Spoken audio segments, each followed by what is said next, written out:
Mister Sharad Yadav. उप सभापति जी, काले धन के मामले में ये बात मुझे कभी समझ नहीं आई। यानी जुलाई 2009 में प्रेस कॉन्फ्रेंस या प्रेस मैंने बुलाया था और उसमें जो आंकड़े दिए थे मैंने प्रेस को दिए, और फिर एसआईटी हमारे यहाँ भी अडवाणी जी अध्यक्ष थे तब बनी,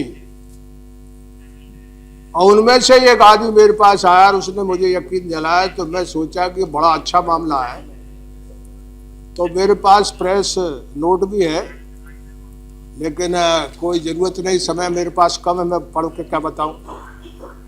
एक तो पहला सवाल आपके माध्यम से मैं पूछना चाहता हूं कि ये असली में ये ब्लैक मनी है कितना?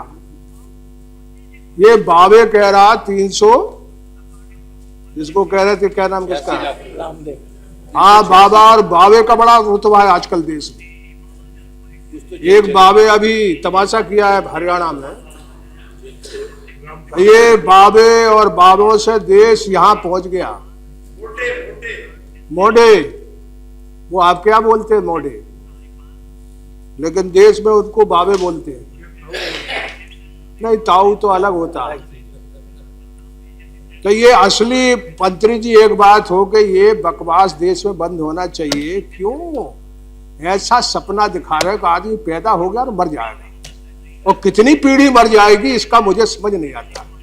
मैं तो अब इस काले धन से इतना तंग और परेशान हूं कि ऐसी फालतू और इतनी निरर्थक, ये इतनी काली बहस है कि इसमें से मैं यकीन के साथ कह सकता हूं कि आप खरगोश भी नहीं ला पाओगे, पैसे भी नहीं, फूटी कोड़ी भी नहीं ला पाओगे।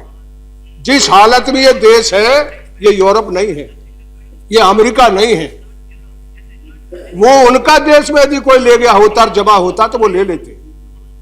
अब ये टीटी के बारे में अभी ये क्या कहते है ना, आनंद शर्मा, ये वहां चढ़ा चढ़ा के बोल रहे हैं 80 देशों से, और आप भी कह रहे हैं, और जो रिकॉर्ड ये चला रहे थे उसको ज्यों का त्यों आपने चला दिया। मनमोहन सिंह जी चले गए, जो ये कह रहे थे, जो राष्ट्रपति जी दादा, अब वो राष्ट्रपति हो गए दादा प्रणब बाबू, वो जो कह रहे थे वो ही आप कह रहे हैं। और वित्त मंत्री तो आप कागज का देर लगे, वित्त मंत्री जो है वो तो ये गजब आदमी, ये जितने दिन ये बहस चलाओगे उतने दिन तक ये बहस का जवाब दे सकता है। और अपना देश है भी, यानी सच को और झूठ को हम कभी भी अलग अलग नहीं कर पाए। यही कारण है कि हम लोग यहां खड़े हैं। अभी राम गोपाल जी बोल रहे थे, ये अभी आनंद शर्मा जी बोल रहे थे, और डायरेक्ट तो बड़े जोर से बोला, कई आंकड़े और कई पेपर रख दिए।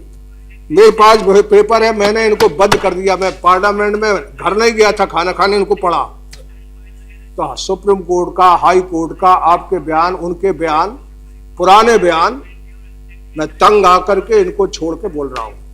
ये सब बोल चुके, सब बोल चुके। और उपाध्यक्ष जी, मैं मंत्री जी रविशंकर जी आपसे कहना चाहता हूं, अपनी डायरी में नोट करके ले जाओ, ये देश सामर्थ्यवान नहीं है।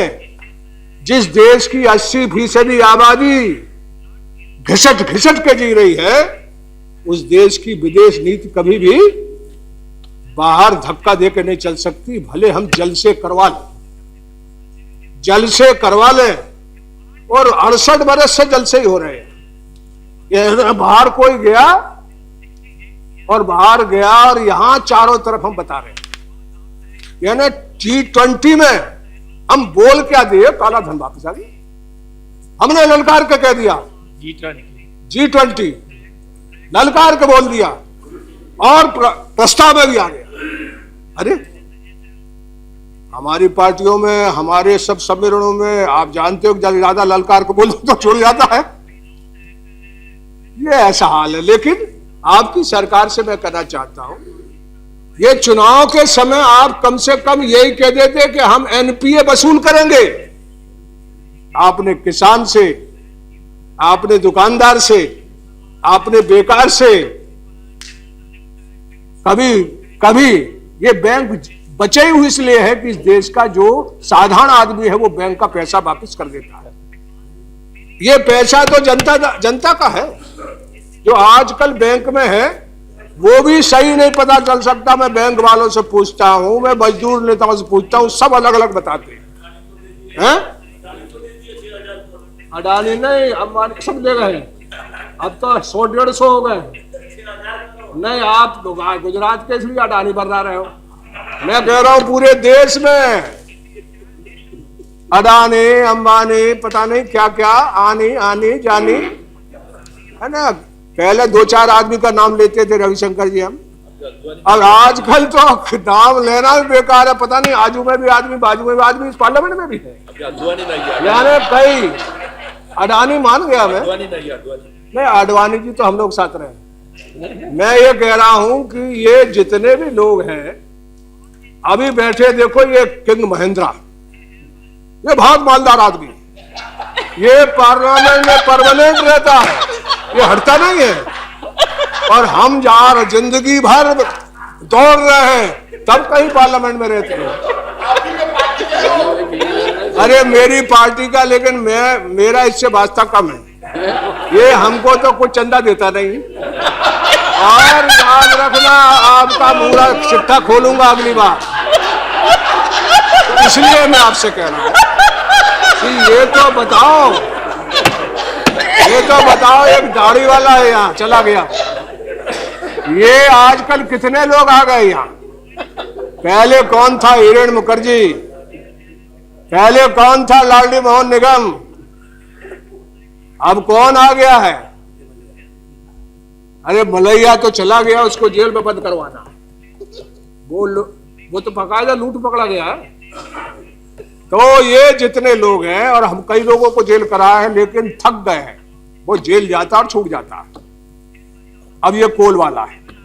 तो आपसे मेरा सरकार से ये कहना है कि ये एनपीए जिनके रूप है, और ये जो राम गोपाल, ये सब लोग कह रहे थे ब्लैक मनी यहाँ का, ये तो आपके बस का ही नहीं है। मैं बेकार उसकी मांग करना चाहता हूं। हम ब्लैक मनी चुनाव में जिस तरह काम किया रविशंकर जी, इस देश का लोकतंत्र का जो वोट है, वो वोट ही देश के संविधान का इंजन है। वो बिक रहा है, उसको बेच दिया हमने। और महात्मा जी कहते थे आजादी हमारे गरीब आदमी के, साधारण आदमी के लिए आएगी, लेकिन ये आजादी जो है वो इस सदन के रूप और रंग से देख सकते हैं हम लोग। अब हमारे जैसे लोग नहीं आएंगे यहां। अब मुश्किल हो गई है। अब चुनाव लड़ना हमारे लिए लोहे, क्या कहते हैं, लोहे के चने चबाना है। यानी ईमान से जीना इस देश में बड़ी भारी मुश्किल, बड़ी भारी ऐसी किल्लत है कि जिसका कुछ हिसाब नहीं। तो आपके पास जो एनपीए है, ये क्यों, क्या रिश्तेदार है क्या? क्यों नहीं इनका वसूल कर रहे हैं और दे रहे हैं उनको? ये आज दे रहे हैं उनको 60,000 करोड़ रुपया, 2.5 लाख करोड़ तो एनपीए में है। आपको तो नाम बताए थे आपने, मुझे यकीन नहीं होता है। असली में कोई कुछ बताता है, कोई कुछ बताओ ना। यहाँ ये जो काला धन है, ये जो काली गाय बंद है कहीं, ये भैंस चली गई है काली वहां पैसे की, आप बताइए, कोई बता दो इसमें कि असली आंकड़ा क्या है, बाबे क्या कहता है। और आनंद शर्मा भी क्या बोल रहे थे, कई लोगों के नाम बता दिए। उन आंकड़ों को माथे में डालना, माथे को खराब करना, अच्छी चीजें डालो, जिसमें झूठ है उसको कह डालो। अब डायरेक्ट बहुत बड़ी बात कर रहा था। अरे क्यों माथा मार रहा है? मैं कह रहा हूं कि ये ब्लैक मनी की बहस जो है वो देश को उलझा रही है। आपने वादा किया था 200 करोड़ जवान देश बेकार बेरोजगार, वो वादा याद रखो। यहां एनपीए जो है वो वसूल कर लो। ये 10 लाख बोल रहे थे आप, कितना है एनपीए? 3 लाख नहीं, और पहले ज्यादा था। 7.5% हो गया। हाँ नहीं ज्यादा था पहले, मैं उस कदर का मुझे याद है। 4 से 7 बढ़ गया। हाँ बढ़ गया। 3.5।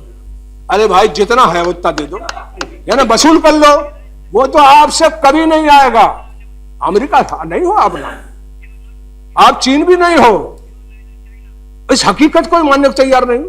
यूरोप नहीं हो आप, यूरोप का राज तो मतलब है ना 200-250 साल दुनिया भर में रहा है, लूट कर ले गए वो, उनके बराबर हम कहां से आ जाएंगे। और आपके प्रधानमंत्री जी ने अच्छा काम किया, पहले कुछ बोला होगा, लेकिन अब तो मन की बात कह दी उनने कि हमको भी पता ही नहीं है, किसी को नहीं है, हमको पता नहीं है। ये झंझट से इतना परेशान हो गए तो उनने सही बात तो कभी कभी परेशानी बोल देते, तो बोले मन की बात है हमारी। मन की बात में तो झूठ नहीं बोलता। चुनाव में तो हम लोग काफी काफी काफी काफी ऐसा ऐसा बोलते हैं कि देश का वोटर जो है वो गदगद हो जाता है। वो हेलीकॉप्टर देखता है, गाड़ियां देखता है, मस्त हो जाता है। वो सोचता है कि है ना कोई बदलाव हुआ। ये आम आदमी की जिंदगी में कोई बदलाव नहीं आया 68 वर्ष में। मैं कह रहा हूं हकीकत, हम भी यहां खड़े हैं, हम कोई काम नहीं आए। और ये जो काला धन है इससे ज्यादा इनको तंग और तबाह आपने कर दिया। अब ये खड़े होकर आपको तंग और तबाह कर रहे हैं। आना ठूटी कोड़ी भी नहीं, ठूटी कोड़ी भी आ जाए तो मैं सदन से निकल जाऊंगा। ठूटी कोड़ी नहीं आएगी, खरगोश नहीं आएगा, ये बिल्कुल है।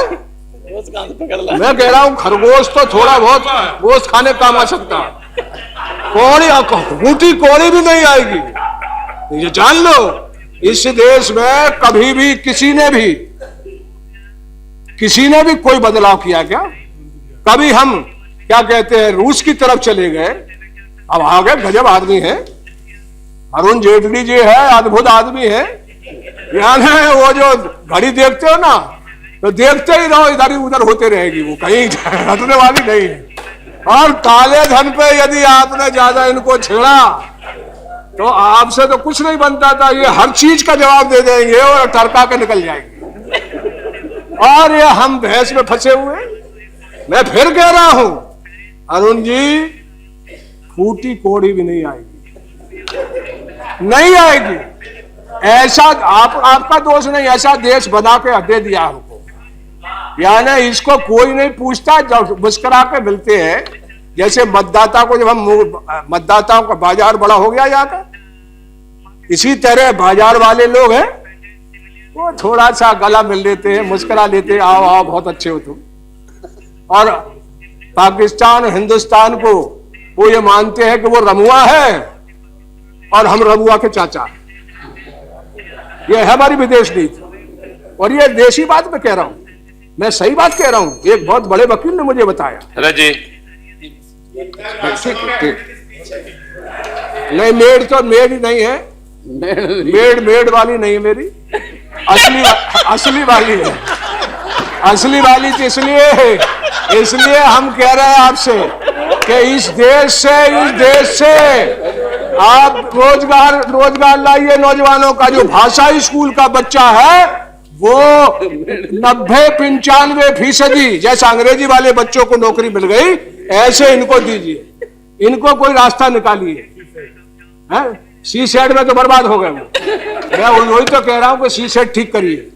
और ये भी कर समझिए कि ये काले धन की बहस को आप कह दीजिए कि हमने उठाई थी, गलत है। प्रधानमंत्री ने बोल दिया मन की बात, हम मन की बात में सच्ची बात बोल दी, उसके साथ क्यों नहीं बात कर रहे हो आप? इसको छुड़वाओ। इसलिए इस देश के कोई सही मुद्दे हम लोग उठाएं। जमीन जाने वाली है, अभी आप लैंड एक्विजिशन को बदलने वाले हो। आप जो है वो यानी क्या क्या करोगे, यानी बहुमत जो मिल गया, मैं उससे बहुत डरा हुआ हूं। मैं चाहता था कि बहुमत न मिले। ये कांग्रेसी जो है मनमोहन सिंह जी चले गए, ये ठीक इसलिए थे कि हम लोग टांग मांग पकड़कर हाथ पकड़कर रखते थे इनका। अब आप तो हाथ ही नहीं आ रहे हैं, हाथ ही नहीं आ रहे हैं। इसलिए उपाध्यक्ष जी, काले धन की बहस उठाई थी हमने, तो आप तो हमारे साथ थे, उसमें रोका क्यों? आप अच्छी बात, सब लोग को सही बात कह रहे हैं। मैं तो कह रहा हूं, मैंने बताया प्रेस कॉन्फ्रेंस मैंने अडवाणी जी के पहले की है, और जो अपनी एसआईटी में लोग थे उसका एक आदमी मुझे पूरा समझा दिया कि बड़ा जोरदार मुद्दा शरद जी, इसको तत्काल उठाइए। और मैं प्रेस कॉन्फ्रेंस कर दिया और फिर एक आदमी बहुत समझदार मेरे पास आया कि तुम कौन, अमेरिका और यूरोप हो, क्या आपका पैसा वापस ही आएगा, बड़े जंजाल में क्यों फंस रहे हो, जो कोई पाँच में है उससे ठीक ठाक देश करो। तो आप सही कह रहे हो। हम दोनों थे उस मीटिंग में जिसमें 3 विद्वानों ने बताया था 68 लाख करोड़ बताया था ना। तो वो 3 विद्वानों का नाम यहाँ क्यों ना, भले आदमी अपने दोस्त है। लेकिन एक बात उपाध्यक्ष जी बताऊं कि मैं इस देश से आपके माध्यम को कहना चाहता हूं, अपील करना चाहता हूं, ये बेकारी और बेरोजगारी का जो वादा वो सबसे बड़ा वादा, महंगाई काला धन नहीं, आप रोजगार दो। 200 करोड़ हाथ खाली है, ये आप बोलते हो देश और दुनिया के भीतर, उन्हें काम दो। और उन्हें काम नहीं दोगे तो इससे बड़ा काम कोई नहीं हो सकता। काला धन तो आपसे आने वाला नहीं। आप खूब, यानी आप जो है वो तो मैंने तो कह दिया कि आप इनको इतना दौड़ाओगे बहस में कि वो कभी आने वाला नहीं है, और ये नहीं आएगा तब भी आया हुआ बताते रहेंगे। और ये ये जो मृग मरीच का है, इसमें हम भागते रहेंगे और देश का नाश होते रहेगा। तो बुनियादी मुद्दों पे, असली मुद्दों पे लाने की जरूरत है। ब्लैक मनी आपसे आने वाला नहीं, ना इनसे आया और ना आपसे आएगा। मुकम्मल और पक्की बात कह रहा हूं, इसे छोड़ दो। जो आपने किया वो किया, अब जो है वो रास्ते पे जाओ, बेकारी और बेरोजगारी मिटाओ। ये पत्रकार सबके सब हार फायर हो गए। ये सारे मीडिया के जो बैरन मालिक है, वो मालिक असली पत्रकार हो गए। अब ये पत्रकार ये असली जानता है, ये असली रोजगार इसका है, ये भी बेकार हो रहा है। ये पार्लियामेंट में भीतर चले जाओ, सफाई करने वाला, आप देश भर में सफाई कर रहे हो। अरे ये चले जाओ, 7,500 रुपए मिलता है, ठेकेदार लगा हुए है उसको। ये पानी पिला रहा है उसको, मतलब यानी 7,500 रुपए मिल रहा। क्या हम बात कर रहे हैं? यानी अभी हम ला रहे हैं एक बिल, उस पर बोलूंगा मैं, यानी है वो अप्रेंटिस का बिल जो आने वाला, यानी हम क्या कर रहे हैं? अरे जी थैंक यू। तो इसलिए ये काला धन का है ना, आप जो है वो सब बोले आप बंद हो जाओ, छोड़ो इनको। आप बेकार रोजगार लोगों को दो। ये बेकार 2 करोड़ हाथ हैं, तो इनको रोजगार दे दो। Thank you sir ji.